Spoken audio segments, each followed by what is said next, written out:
उपदेश सुनने। आप देखो ऐसे ऐसे मंच बने जहाँ हजारों लोग बैठ के सुन रहे हैं, हजारों लोग कह रहे हैं, लेकिन उद्देश्य देखो, कंचन कामनी कीर्ति आदि में भी मन का फसाव, मन का निरंतर उसमें फसाव है। उससे क्या हुआ कि रस नहीं लगा, उसको रस नहीं मिला। अगर रस मिले तो श्री भागवत में कहा गया है कि पूरे त्रिभुवन की संपत्ति उसको दी जाए तो भी वो एक सेकंड के लिए, एक क्षण के लिए भी प्रिया प्रीतम का चिंतन नहीं छोड़ सकता। एक क्षण के लिए भी प्रिया प्रीतम का चिंतन नहीं छोड़ सकता। ये है प्रिया प्रीतम, पूरे त्रिभुवन की संपत्ति दी जाए। हम तो थोड़े से विषय के लिए, थोड़े से रस के लिए प्रिया प्रीतम का विस्मरण कर देते हैं। तो इसमें हमारी गलती नहीं, याद रखो, इसमें हमारी गलती नहीं। हमारे मन को रस नहीं मिला तो आप ऐसे रोक नहीं सकते बिना रस दिए। उसको अगर आप केवल पहला फुसलाना चाहे, केवल प्रवचन से मनाना चाहे, केवल सुना के मनाना चाहे, मानने वाला नहीं। उसको प्रत्यक्ष चाहिए। वो जब उसको पेट भरेगा तब मानेगा। वो केवल प्रवचन से मानने वाला नहीं, केवल सुनने सुनाने से मानने वाला नहीं। बोले बारी मथे घत हो ये बरु सिकता ते बरु तेल। बारू पेड़ करके भले तेल निकाल दिया जाए, पानी को मथने से भले घी निकाल दिया जाए, लेकिन बिनु हरि भजन न भवतरी ये सिद्धांत अपेल। बिना हरि का भजन किए इस संसार से कोई तर नहीं सकता। तो एक ही चीज है, बोले रेमन श्री हरिवंश भज। बोले रेमन श्री हरिवंश भज जो चाहत विश्राम। अय मन तुम यदि विश्राम चाहते हो तो हरिवंश का भजन करो। बोले जिह रस बस ब्रज सुंदरिन छाण दिए सुधाम। आप देखो, स्त्री को पति को छोड़ना, पति को पत्नी को छोड़ना, ये सब दुर्लभ बातें हैं। माता को पुत्र को छोड़ना, पुत्र को माता को छोड़ना, ये बड़ी दुर्लभ बात है। गृहस्थी को घर परिवार छोड़ना, ये सब दुर्लभ बातें। लेकिन जो ही बंसी बजी ठाकुर जी, आप देखिए बंसी का चमत्कार। बोले आई ब्रज नारी सुनत बंसी रव गृहपति बंधु बिसारे। आई ब्रज नारी सुनत बंसी रव गृहपति बंधु बिसारे। दर्शन मदन गोपाल मनोहर मन सिजताप निवारे।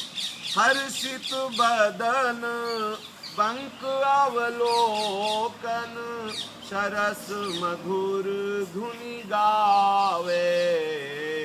मधुमय श्याम समान अधर धरी मोहन वेणु बजावे। लाल जी ने जी हुई बंसी बजाए, आई ब्रजनार सुनत बंसी रो। बोले गृहपति बंधु बिसारे। जो अति आसक्ति का विषय है, जिसको छोड़ना बड़े बड़े योगियों के लिए भी दुर्लभ। अंदर से आसक्ति बनी रहती है, मैं ब्राह्मण हूँ, मैं अमुक जगह का हूँ, मैं अमुक हूँ, ये स्मृति बनी रहती, भले न जाए लेकिन स्मृति पूरी बनी रहती। और यहाँ क्या हुआ, आई ब्रजनार सुनत बंसीरो गृहपति बंधु बिसारे। विस्मृति हो गई, शरीर की, शरीर के संबंधियों की, घर की, सबकी विस्मृति हो गई। बोले क्या दिखाई दे रहा है, क्या स्मृति में क्या है? बोले केवल एक ही वस्तु, मदन गोपाल। मदन गोपाल मनोहर और मनसिज ताप निवारे। जो मन में कामना का क्लेश होता है, उसका दमन, उसका समन केवल मदन गोपाल ही कर सकते हैं, दूसरे की सामर्थ्य नहीं।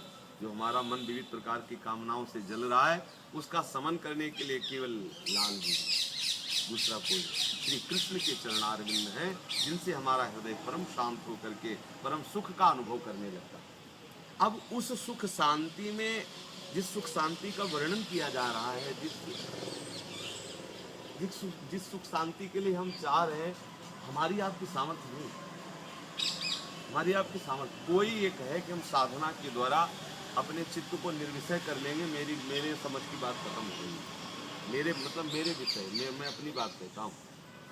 जो 10-5 साल साधन कर रहे हैं वो बात करें तो अलग की बात है, हम अपने जीवन की बात करें। हमारे इस समय 45 वर्ष के होते, साधन से न कभी कोई विषय से अलग हो पाया, ना हो पाएगा। कृपा से साधन इसलिए किया जाता है, करना पड़ेगा, ऐसा नहीं कि ना करो।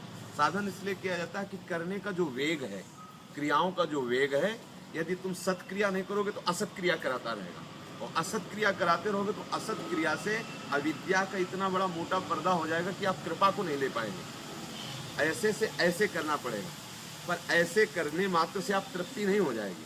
वो पिलाने वाला जब पिलाएगा तभी तो होगा।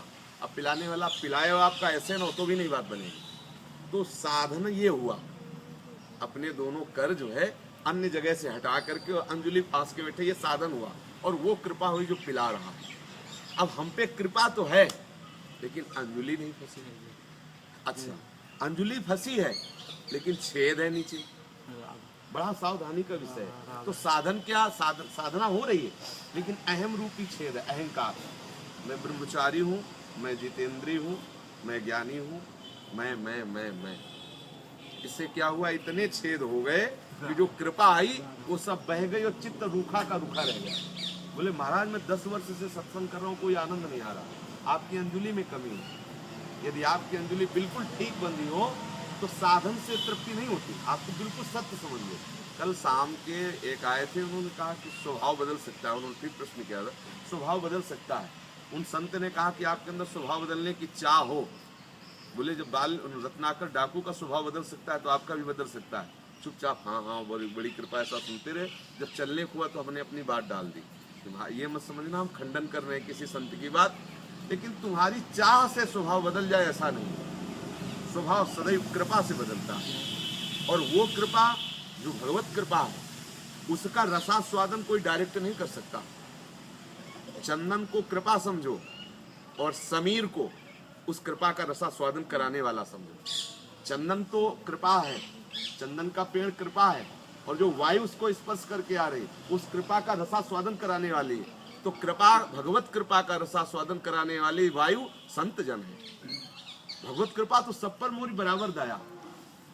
सब मम प्रिय सब मम उपजाए, सब मेरे प्रिय है, सब मेरे द्वारा उपजाए हैं, इसमें कोई भेद नहीं। पर उस रस का, उस कृपा का यदि रसास्वादन करना है तो बोले वो वायु आनी चाहिए।